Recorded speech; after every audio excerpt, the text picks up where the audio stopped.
എല്ലാ സജ്ജനങ്ങൾക്കും നമസ്കാരം. ഭാഗവത പഠനത്തിലെ പ്രഥമസ്കന്ധത്തിലെ 5-ാമത്തെ ശ്ലോകമാണ് ഈ വീഡിയോയിൽ പ്രതിപാദിക്കുന്നത്. നൈമിഷാരണ്യത്തിൽ വെച്ച് ആരംഭിച്ചു എന്ന് നമ്മൾ കഴിഞ്ഞ വീഡിയോയിൽ പറഞ്ഞു. അതാണ് കഴിഞ്ഞ 4-ാമത്തെ നൈമിഷാരണ്യത്തെക്കുറിച്ചുള്ള ശ്ലോകമാണ് കഴിഞ്ഞ 4-ാമത്തെ ശ്ലോകത്തിൽ പറഞ്ഞത്. തുടർന്നുള്ള അവിടെ നടക്കുന്ന കാര്യങ്ങളാണ് തുടർന്നുള്ള ഭാഗങ്ങളെല്ലാം ഓരോരോ ശ്ലോകങ്ങളായിട്ട് പറയുന്നത്. അപ്പോൾ നമുക്ക് 5-ാമത്തെ ശ്ലോകം നോക്കാം. ത ഏകതാതു മുനയ പ്രാതർ ഹുതഹുതാഗ്നയ സത്കൃതം സൂതമാസീനം പപ്രച്യുരിതമാതരാത്. ഒന്നുകൂടി ജപിക്കാം. ത ഏകതാതു മുനയ പ്രാതർ ഹുതഹുതാഗ്നയ സത്കൃതം സൂതമാസീനം പപ്രച്യുരിതമാതരാത്. പ്രാതഃ രാവിലെ, ഹുതഹുതാഗ്നയ ഹോമിക്കപ്പെട്ട ഹോമാഗ്നികളോടുകൂടി, യ തേ മുനയ ഹോമാഗ്നികളോടുകൂടിയ, തേ മുനയ ആ മഹർഷിമാര്, ഏകദ ഒരിക്കൽ, ആസീനം സുഖമായിരിക്കുന്നവനും, സത്കൃതം സൽക്കരിക്കപ്പെട്ടവനുമായ, സൂതം സൂതനോട്, ഇദം ഇതിനെ, ആദരാ ആദരവോടുകൂടി, പപ്രച്ചു ചോദിച്ചു. ഇതാണ് ഈ ശ്ലോകത്തിൻ്റെ അർത്ഥം. ആ നൈമിഷാരണ്യത്തിൽ വെച്ച് 1000 വർഷം നീണ്ടുനിന്ന സത്രത്തെക്കുറിച്ച് പറഞ്ഞു. അവിടെ ഹോമങ്ങളും അതുപോലെ അഗ്നിഹോത്രാദികളെല്ലാം അവിടെ നടത്തപ്പെട്ടു. അങ്ങനെയുള്ള സമയത്ത് അവിടേക്ക് അതാ സൂതപൗരാണികൻ എത്തിച്ചേരുകയാണ്. സൂതമഹർഷി അവിടേക്ക് എത്തിച്ചേരുന്നു. അദ്ദേഹത്തിനെ വേണ്ട വിധത്തിൽ ഉപചാരപൂർവം ശൗനകാദി മഹർഷിമാരെ സ്വീകരിച്ചിരുത്തി. എന്നിട്ടോ അദ്ദേഹത്തിനോടായിട്ട് വളരെ ആദരവോടുകൂടി അദ്ദേഹത്തോട് ചോദിച്ചു. എന്ത് ചോദ്യമാണ് ചോദിച്ചത്? അതാണ് അടുത്ത ശ്ലോകത്തിൽ നമ്മൾ മനസ്സിലാക്കാൻ പോവുകയാണ്. ആദ്യം തന്നെ ഭാഗവതം തുടങ്ങുന്നത് തന്നെ എങ്ങനെയാണ്? സംവാദത്തോടു കൂടിയാണ്. അപ്പോൾ ഇവിടെ നമ്മൾ മനസ്സിലാക്കേണ്ട വലിയൊരു തത്വമുണ്ട്. ജീവിക്കേണ്ടത് എങ്ങനെയാണ്? സംവാദത്തോടു കൂടിയാണ് ജീവിക്കേണ്ടത്. പരസ്പരമുള്ള അറിവുകൾ സംവദിക്കുക, അങ്ങനെയാണ് സംവാദം ഉണ്ടാവേണ്ടത്. നമ്മളിപ്പോൾ അനവധി സംവാദങ്ങൾ കാണാറുണ്ട്. എന്താ സംവാദം നടക്കാറ്? ആശയങ്ങൾ തമ്മിലല്ല, അഹങ്കാരങ്ങൾ തമ്മിലാണ് സംവാദം. അങ്ങനെയല്ല. അതാണ് ഭാഗവതം നമുക്ക് കാണിച്ചു തരികയാണ് എങ്ങനെയാണ് സംവദിക്കേണ്ടത്. അദ്ദേഹം അതായത് ഒരു ശ്രേഷ്ഠനായ ഒരാൾ വരുമ്പം അദ്ദേഹത്തിനെ വേണ്ട വണ്ണം സ്വീകരിച്ചിരുത്തണം. അല്ലെ വേണേ അവിടെ പോയി ഇരുന്നോ, അങ്ങനെയല്ല, വേണ്ടും വണ്ണം സ്വീകരിച്ചിരുത്തണം. അങ്ങനെയാണ് സംവാദം തുടങ്ങേണ്ടത്. അപ്പം വേണ്ട മാതിരി, അപ്പം പരസ്പരം അറിയുന്നവരായിരിക്കണം സംവാദം. പരസ്പരം ബഹുമാനത്തോടു കൂടി. എന്താ ബഹുമാനിക്കുക എന്ന് പറഞ്ഞാൽ എന്താ? സംവാദിക്കുന്നവർ തമ്മിൽ ബഹുമാനം വേണമെന്ന് പറയാറില്ലേ? എന്തിനായി ബഹുമാനം? പരസ്പരം ഉള്ള അറിവിനെയാണ് ബഹുമാനിക്കുന്നത്. വ്യക്തികളെ ബഹുമാനിക്കേണ്ട ആവശ്യമൊന്നുമില്ല. കാരണം എന്താ? എല്ലാവരും ഒരേ മരി തന്നെ, അതിൽ വലിയ വ്യത്യാസമൊന്നുമില്ല. വ്യക്തികൾക്ക് എന്ത് വ്യത്യാസമാണ്? എന്താ ഈ വ്യത്യാസം? അറിവാണ് വ്യത്യാസം ആയിട്ട് തോന്നുകയാണ്. പരിമിതി ഉണ്ടായതുകൊണ്ട് തോന്നുക, അല്ലാണ്ട് വേറെ. അറിവ് എല്ലാവർക്കും ഉള്ള സാധനമാണ്. അത് നമ്മുടേതായ പരിമിതി, പലതരത്തിലുള്ള പരിമിതികളുണ്ട്. ശരീരത്തിൻ്റെതായ പരിമിതി കൊണ്ട് നമുക്ക് ക്ലേശങ്ങളൊക്കെ ഉണ്ടാകുമ്പോൾ അത് മനസ്സിലാക്കാൻ കഴിയുന്നതിൻ്റെ പരിമിതി. പിന്നെയോ നമ്മൾ തന്നെ ഉണ്ടാക്കി വെച്ച അഹങ്കാരം തുടങ്ങിയ ശരീരാഭിമാനമൊക്കെ തുടങ്ങി വെച്ച കുറേ ഭാണ്ഡക്കെട്ടുകൾ നമ്മൾ തന്നെ കെട്ടിവെച്ചിട്ടുണ്ട്. അത് കാരണമുള്ള പരിമിതി. ഇങ്ങനെയൊക്കെയുള്ള കുറേ ബന്ധനത്തിലേർപ്പെട്ടുകൊണ്ടാണ് നമ്മൾ സംവാദമൊക്കെ ആരംഭിക്കുന്നത്. അതുകൊണ്ട് എന്താ സംഭവിക്കണത്? അറിവ് കിട്ടാതെയാവുക. നമ്മളെന്താണോ മനസ്സിലാക്കി വെച്ചത് അത് അതിൽ പോയി മുറുകെ പിടിക്കുക. എന്നിട്ട് നമ്മൾ പറയുക എന്താ? ഞാൻ നല്ല നിലപാടുള്ള ആളാണ്, ഒരു അണു കിട്ടാ ഞാൻ മാറില്ല. അങ്ങനെ പറയുന്നവർ ഒരു കാര്യം മനസ്സിലാക്കണം. നമുക്ക് എന്താണോ കയ്യിലുള്ളത് അതന്നെ ഉണ്ടാവുള്ളൂ, വേറെ ഒന്നും കിട്ടില്ല. അങ്ങനെ ചിന്തിച്ച് കിടന്നാൽ അതാണ് ഭാഗവതം പറയണത്.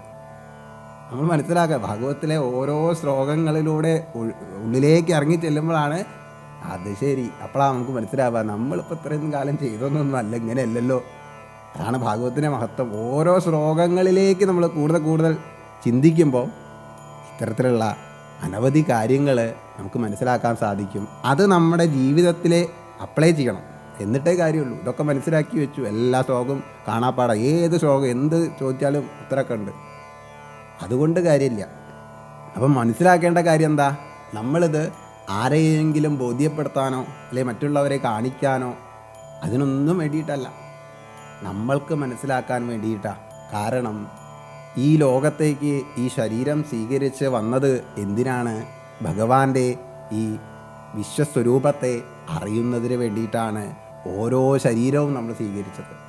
അപ്പം ഏതെങ്കിലും നമ്മൾ സ്വീകരിച്ച ശരീരത്തിന് മാത്രമായിട്ടൊരു കേമത്തില്ല, അനവധി ശരീരങ്ങളൊക്കെ നമ്മൾ സ്വീകരിക്കേണ്ടതായിട്ടുണ്ട്. മുന്നേ സ്വീകരിച്ചിട്ടുണ്ടാവും, ഇപ്പോൾ സ്വീകരിച്ചു, ഇനിയും സ്വീകരിച്ചു കൊണ്ടിരിക്കും. ഇങ്ങനെയാണത്. അപ്പോൾ സ്വീകരിക്കണം എന്താ? ഭഗവത് സ്വരൂപത്തെ തന്നെയാണ്.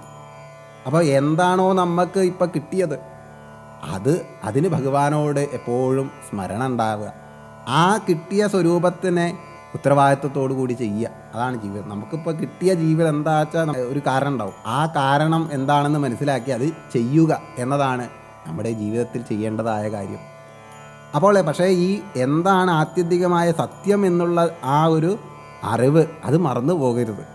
എന്നിട്ട് എന്ത് ചെയ്യുക? നമ്മൾ ചെയ്യേണ്ട പ്രവൃത്തികളെല്ലാം എണ്ടവണ്ണം ചെയ്യാനായിട്ട് ശ്രമിക്കുക. അതാണ് ഭാഗവതം നമുക്ക് പറഞ്ഞു തരികയാണ്. മുനിമാർ വേണ്ടും വണ്ണം സൂതനെ അവിടെ ആദരവോടുകൂടി സ്വീകരിച്ചിരുത്തി അദ്ദേഹത്തിനോടായിട്ട് ചോദ്യങ്ങൾ ചോദിച്ചു എന്നാണ് ഈ ശ്ലോകത്തിൻ്റെ അർത്ഥം. തുടർന്നതാ ഏതൊക്കെ ചോദ്യങ്ങളാണ് ചോദിക്കുന്നത് എന്നൊക്കെയാണ് തുടർന്നുള്ള ശ്ലോകങ്ങളിൽ പ്രതിപാദിക്കുന്നത്. ഭാഗവത പഠന ഇത് കണ്ടുകൊണ്ടിരിക്കുന്ന നിങ്ങൾ ഓരോരുത്തരും ഈ ശ്ലോകങ്ങളുമെല്ലാം ഒന്ന് ചൊല്ലി പ്രാക്ടീസ് ചെയ്യുക. അതറിയാനായിട്ട് കൂടുതൽ ശ്രമിക്കുക. പിന്നെ പോകെ നമുക്ക് ഈ ആദ്യമായിട്ട് പാരായണം ചെയ്യുമ്പം സ്വാഭാവികമായിട്ടും അക്ഷരത്തെറ്റുണ്ടാവാം, ഇതൊക്കെ ഉണ്ടാവും. ഒക്കെ ഉണ്ടായിക്കോട്ടെ, അതൊന്നും ആദ്യം തന്നെ പരിഭ്രമിക്കേണ്ട ആവശ്യമില്ല.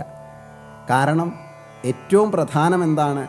ആ മനസ്സാണ്. നമുക്ക് ഭഗവാനെ തന്നെ നമുക്ക് ലഭിക്കണമെന്നുള്ള, അല്ലെങ്കിൽ ആ ഭഗവാനെ അറിയണമെന്നുള്ള ആ ഒരു ഉറച്ച തീരുമാനത്തോടു കൂടി മുന്നോട്ട് പോയാൽ ഒരു തടസ്സവും നമുക്കുണ്ടാവില്ല. തീർച്ചയായിട്ടും എല്ലാവർക്കും സാധിക്കും.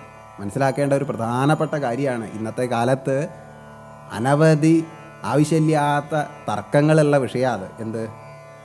ജാതിപരമായിട്ടും മതപരമായിട്ടും ഇങ്ങനെയൊക്കെയുള്ള പലതരത്തിലുള്ള വേർതിരിവുകൾ ഭാഗവതം കൃത്യമായിട്ട് നമുക്ക് പറഞ്ഞു തരുന്നു. ഭഗവാൻ എവിടെയാണ് ഉള്ളത് എന്ന് അതൊക്കെ നമ്മൾ തുടർന്നുള്ള ഭാഗങ്ങൾ പ്രതിപാദിക്കുന്നുണ്ട്. അതൊന്ന് സൂചിപ്പിക്കുന്നു മാത്രം. ഭഗവാൻ എന്ന് പറഞ്ഞാൽ ഈ കാണുന്ന പ്രപഞ്ചമെല്ലാം ഭഗവത് സ്വരൂപങ്ങളാണ്, ദ്വന്ദ്മായിട്ടൊന്നും തന്നെ ഇല്ല എന്ന് തുടക്കത്തിൽ തന്നെ ആദ്യത്തെ ശ്ലോകത്തിൽ തന്നെ നമ്മൾ പറഞ്ഞു കഴിഞ്ഞു. പിന്നെ ഒരർത്ഥമില്ലാത്ത ഒരു കഥയില്ലാത്ത ചോദ്യമാണ്, ആരാണ് കേമൻ, ആരാണ് താഴ്ന്നതാണോ മുകളാണോ സൈഡിലാണോ അപ്പുറത്താണോ ഇപ്പുറത്താണോ, ഇങ്ങനെയൊക്കെയുള്ള അതൊക്കെ ആവശ്യമില്ലാത്ത നമുക്ക് ക്ലേശമുണ്ടാക്കുന്ന തരത്തിലുള്ള ചിന്തകളാണ്. അതൊക്കെ ഒഴിവാക്കുക. കാരണം ഭാഗവതം എല്ലാവർക്കും ഉള്ളതാണ്. അല്ലാണ്ട് ഒരാൾക്ക് മാത്രമായിട്ട് വരൂ എനിക്ക് കുറച്ച് ഭാഗവതം പറഞ്ഞു തരാം എന്ന് പറഞ്ഞിട്ടല്ല ഭാഗവതം ഉപദേശിച്ചത്. അല്ലെങ്കിൽ ശ്രീശുഖ ബ്രഹ്മർഷിയും വേദവ്യാസനൊക്കെ ഉപദേശിച്ചത് അങ്ങനെയല്ല. എല്ലാവർക്കും വേണ്ടിയിട്ടാണ്. ഭഗവാനെ അറിയാൻ വേണ്ടി ഭഗവത് ഭക്തന്മാരായിരിക്കുന്ന എല്ലാ സജ്ജനങ്ങൾക്കും വേണ്ടിയിട്ടാണ്. എല്ലാവർക്കും, ഈ കാണുന്ന പ്രപഞ്ചത്തെ സർവ്വചരാചരങ്ങൾക്കും വേണ്ടിയിട്ടാണ് ഭാഗവതം തത്വങ്ങൾ. അല്ലാണ്ട് പ്രത്യേകമായിട്ട് കുറച്ച് ആൾക്കാർക്ക് അങ്ങനെ ഇല്ല. അപ്പോൾ വേണ്ടവർക്ക് എടുക്കാം, വേണ്ടാത്തവർക്ക് എടുക്കണ്ട. എടുത്തില്ല വെച്ച് വിരോധമൊന്നുമില്ല. കാരണം അതൊക്കെ നമ്മൾ സവിസ്തരം പ്രതിപാദിക്കുന്നുണ്ട്. ഇനിയിപ്പോൾ ഭഗവാൻ ഇല്ല എന്ന് പറഞ്ഞ ആൾക്കാരെന്താ അവസ്ഥ? അതും പ്രശ്നമൊന്നുമില്ല. അതൊക്കെ അവിടെ ചർച്ച ചെയ്യുന്നുണ്ട് ഭാഗവതം.